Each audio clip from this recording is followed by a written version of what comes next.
Welcome, everyone. My name is Candace Rawls, and I'm here on behalf of Charlotte Area Fund. Charlotte Area Fund is all about helping people and changing lives. And today we have Kamilia here with us to share her success story with us. Welcome, Kamilia. Thank you for having me. Yes, of course. So before you were involved with the Charlotte Area Fund, what were some of the challenges you were facing in your life? Working the jobs that were underpaid, no hours, and also not having the high school diploma was holding me back from getting the job that I really needed. Okay. So how did you even learn about Charlotte Area Fund? I actually was just Googling different resources here in Charlotte that would help me as far as like paying for me to go back to school and, what steps I needed to take. And Charlotte Area Fund was actually the first one that popped up. Wow. So I called and was informed to do the application online, and I did. And someone contacted me in less than 24 hours later, and that's how we got the ball rolling. Oh, that's wonderful. I know that that's like really powerful because, you were in a space of just trying to figure out, what are your next steps in life? Right. It was just a bunch of question marks. And I was like, well, I got to start somewhere. So I was just like calling around. But after I called Charlotte Area Fund, and I didn't have to call any other places. They were on the ball. I did the application. I met with my success coach. Everything was virtual still then. And I started out with Miss Deborah Frink, and she is awesome. She is the best. And she just kind of was asking me what I wanted to do. And I explained to her, I needed to go back to school to get my high school diploma, and I wanted to go into the medical field. So she kind of, led me into how to go about that, and we did it. Oh, that's awesome. I love that you knew, what you wanted to do before you got there. Or did you feel like your success coach helped you figure it out that you wanted to go in the medical field?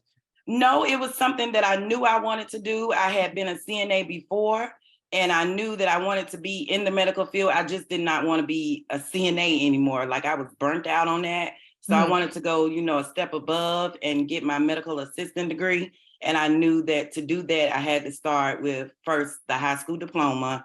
And then I went to Chosen Healthcare to achieve the CNA 1, CNA 2, on down to the medical assistant.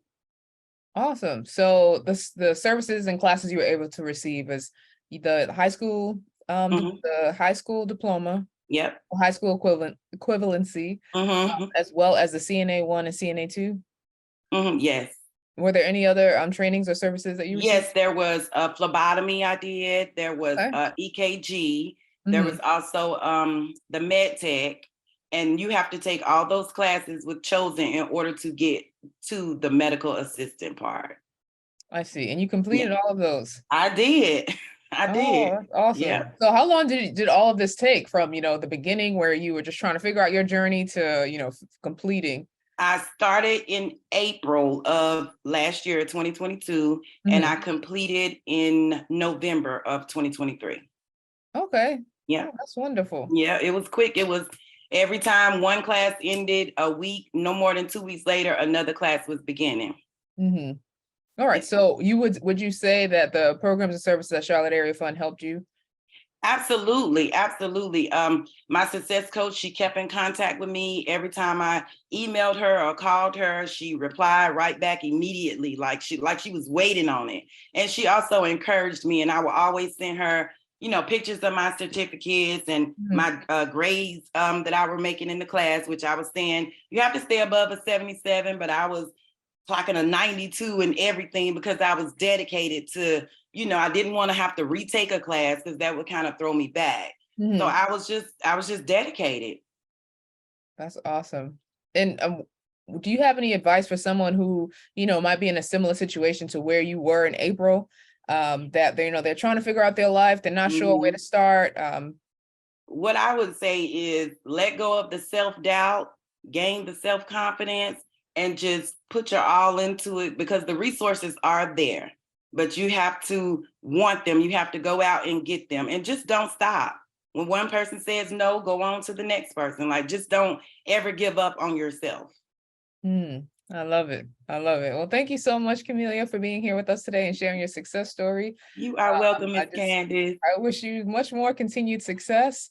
And to learn more about Charlotte Area Fund and their resources that remove barriers, inspire possibilities, and build pathways to self-sufficiency, you can visit their website at charlotteareafund.org. Thank you. Thank you. Thank you. Have a good one. You too. Bye-bye. Bye-bye.